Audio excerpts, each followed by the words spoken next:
আপনারা বুঝতে পারছেন কি পরিমাণে বরফ এখানে। রাস্তা এতটা পরিমাণে ডেঞ্জার হয়ে আছে, রাস্তা দেখা যাচ্ছে না।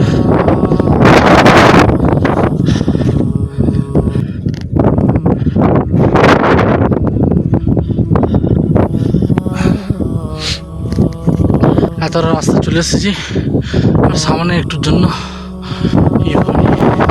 ওই যে লোহার গেট রেলিং দেখা যাচ্ছে, ওইটুকু আর উঠতে হবে। ওখানে খানা আছে। আবার কথা বলতে অসুবিধা হচ্ছে, আমি অনেকটাই উপরে আছি, বুঝতে পারছেন আপনারা পাহাড়ের উপরে এতটা বড় জমি থাকার কারণ।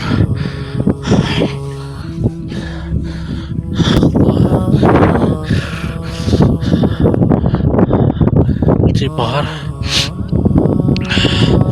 গলে গিয়ে পুরো গলে যাবে একটুখানি পরে, সূর্য উঠলেই, কিন্তু তখন রাস্তাটা আরো ভয়ঙ্কর হয়ে যাবে। তাড়াতাড়ি সফরটা শেষ করার চিন্তা ভাবনা করছি।